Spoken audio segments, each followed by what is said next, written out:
Hello बच्चों, आप सभी का हमारे चैनल आरती एजुकेशन क्लासेस में स्वागत है। आज के वीडियो में हम आपके लिए लेकर आए हैं लर्निंग आउटकम्स आधारित लर्निंग गेप सामग्री कक्षा 8 के लिए, जो कि ब्रिज कोर्स N-1 के नाम से भी जाना जाता है, जो हम लेकर आए हैं विषय विज्ञान कक्षा 8 के लिए।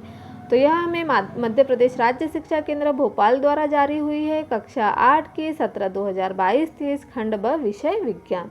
तो आइए बच्चों, हम देखते हैं खंड ब विषय विज्ञान अभ्यास वर्कशीट 2।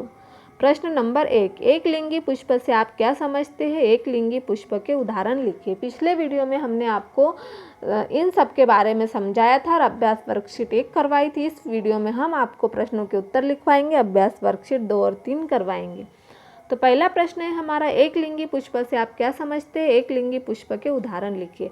ऐसे पुष्प जिसमें केवल पुंकेसर अथवा स्त्री केसर हो एक लिंगी पुष्प कहलाते हैं। इसमें क्या होगा? पुंकेसर और स्त्री केसर। उदाहरण के लिए मक्का, पपीता आदि, यह क्या है? हमारा एक लिंगी पुष्प। फिर है पुष्प के नर तथा मादा जनन अंगों के नाम लिखिए। तो पुष्प के नर जनन अंग क्या होगा? पुंकेसर, और मादा के जनन अंग स्त्री केसर। तो यह क्या हो गया? पुष्प के 2 जनन अंग पुंकेसर और स्त्री केसर। फिर है युग्मनज का निर्माण कैसे होता है? लैंगिक जनन में नर और मादा युग्मकों के युग्मन मिलन से युग्मनज का निर्माण होता है। युग्मनज का निर्माण कैसे होता है? लैंगिक जनन में नर और मादा युग्मकों के युग्मन मिलन से युग्मनज का निर्माण होता है। फिर है मॉस को फर्ण जैसे पादपों में जनन किसके द्वारा होता है? मॉस और फर्ण जैसे पादपों में जनन बीजाणुओं द्वारा होता है। किसके द्वारा होता है? इनमें जनन बीजाणुओं के द्वारा होता है। फिर ऐसे पुष्प के नाम बताइए जिनमें नर एवं मादा जननांग दोनों ही होते। गुलाब, सरसों और पिटूनिया, जिनमें नर एवं मादा जननांग दोनों ही होते। जो गुलाब, सरसों, पिटूनिया, जिनमें क्या नर और मादा जननांग दोनों ही पाए जाते हैं।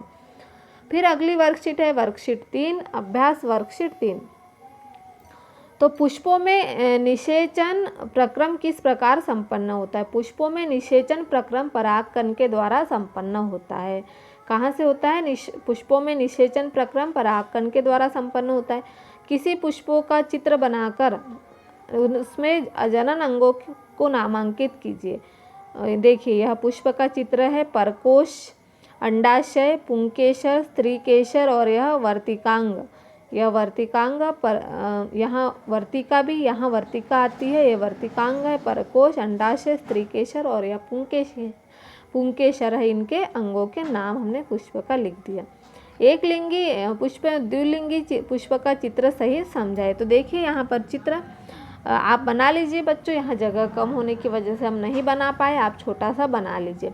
ऐसे पुष्प जिनमें या तो केवल पुंकेसर अथवा केवल स्त्री केसर उपस्थित होते हैं एक लिंगी पुष्प कहलाते हैं। और जिन पुष्पों में पुंकेसर और स्त्री केसर दोनों ही होते हैं वे द्विलिंगी पुंकेसर के नाम से जाने जाते हैं। उन्हें हम क्या कहेंगे? द्विलिंगी पुंकेश्वर कहलाते हैं। फिर है अगला प्रश्न, प्रश्न नंबर 4, पौधों में स्वपरागकण और परपरागन को उदाहरण सहित समझाए। तो स्वपरागन, यदि परागकण उसी पुष्प के वर्तिकाग्र पर गिरते हैं तो इसे स्वपरागकण कहते हैं। क्या कहेंगे? परागन, स्वपरागन। यदि परागन उसी पुष्प के वर्तिकाग्र पर गिरते हैं तो इसे हम क्या कहेंगे? स्वपरागन कहेंगे। और परागन परस्परागन क्या होगा? परस्परागन। यदि किसी पुष्प के परागकण उसी पादप के किसी अन्य पुष्प के वर्तिकाग्र पर गिरते हैं तो उसे हम परागन कहेंगे। तो इस तरह से हमने पौधों के स्वपरागन और परपरागन पर में जो अंतर है वह हमने समझा दिया। इसे आप लिख लीजिए। फिर अगला है पौधों में कायिक प्रवर्धन के 2 लाभ तथा 2 हानियाँ बताइए। तो कायिक प्रवर्धन देखिए, पौधों में कायिक प्रवर्धन के लाभ। कायिक जनन द्वारा नए पौधे थोड़े समय में ही प्राप्त हो जाते हैं और फलों द्वारा उत्पन्न सभी बीज समान नहीं होते, परंतु कायिक जनन द्वारा उत्पन्न पौधों में समानता होती है। जैसे हानि, इससे कौन सी हानि होती है? संतति में अपने जनकों में अवांछनीय लक्षण भी आ जाता है और नई किस्मों की रचना नहीं हो सकती। तो इस तरह से हमने पौधों में कायिक प्रवर्धन के 2 लाभ और 2 हानियाँ। देखिए लाभ हम आपको एक बार और बता दे रहे। कायिक जनन द्वारा नए पौधे थोड़े समय में ही प्राप्त हो जाते हैं और फलों द्वारा उत्पन्न सभी बीज समान नहीं होते, परंतु कायिक जनन द्वारा उत्पन्न पौधों में समानता होती है। और हानि, संतति में अपने जनकों में अवांछनीय लक्षण भी आ जाता है, नई किस्मों की रचना नहीं होती है। तो इस तरह से इनके लाभ और हानि हमने यहाँ लिख दिए।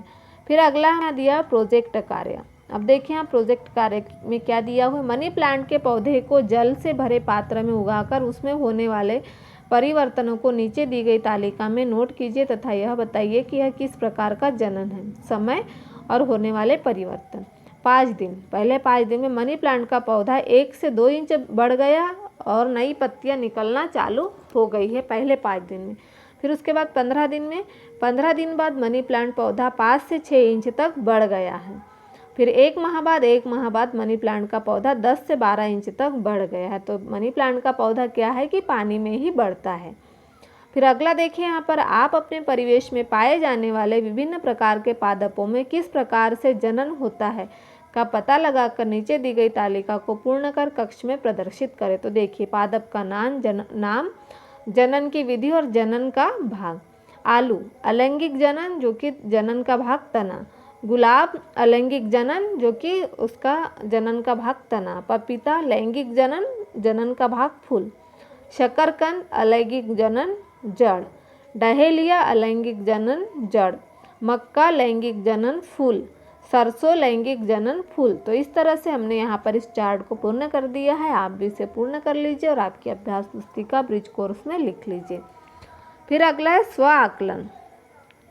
रिक्त स्थानों की पूर्ति कीजिए। ऐसे पुष्प जिनमें केवल नर या मादा जनन अंग होता है को एक लिंगी कहते हैं। क्या कहते हैं इन्हें? जिसमें नर या मादा मतलब एक ही जनन अंग होता है, जिसे हम क्या कहेंगे? एक लिंगी, द्विलिंगी, बहुलिंगी, इसे हम एक लिंगी कहेंगे।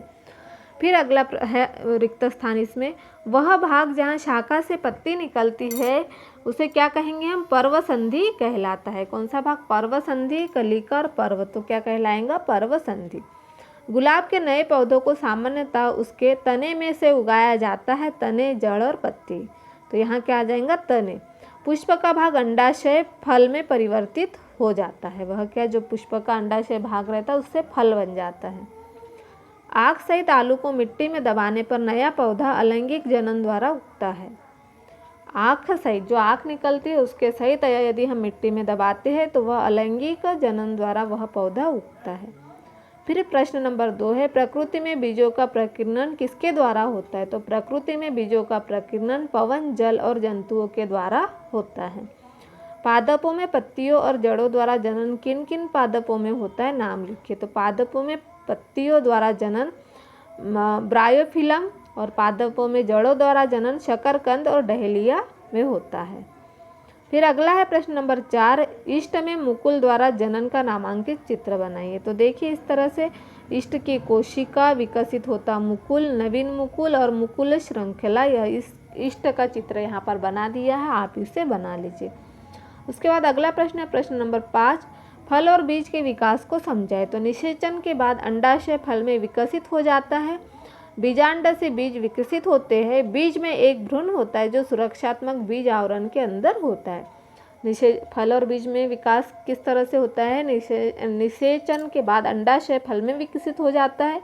बीजांड से बीज विकसित होते हैं और बीज में एक भ्रूण होता है जो सुरक्षात्मक बीज आवरण के अंदर होता है। तो इस तरह से हमने प्रश्न नंबर 5 का उत्तर लिख दिया। वर्कशीट स्व आकलन, स्व मूल्यांकन, यहाँ पर प्रोजेक्ट कार्य भी हमने यहाँ पर कर दिया है बच्चों। तो इस तरह से आप इसे आपकी ब्रिज कोर्स की अभ्यास पुस्तिका कक्षा 8 विषय विज्ञान में लिख लीजिए। और इस तरह से यदि आपको हमारा वीडियो अच्छा लगता है तो हमारे चैनल को सब्सक्राइब ज़रूर कर लीजिए और बेल आइकन को प्रेस करना ना भूलिए ताकि आपको हमारे आने वाले वीडियो के नोटिफिकेशन मिलते रहेंगे।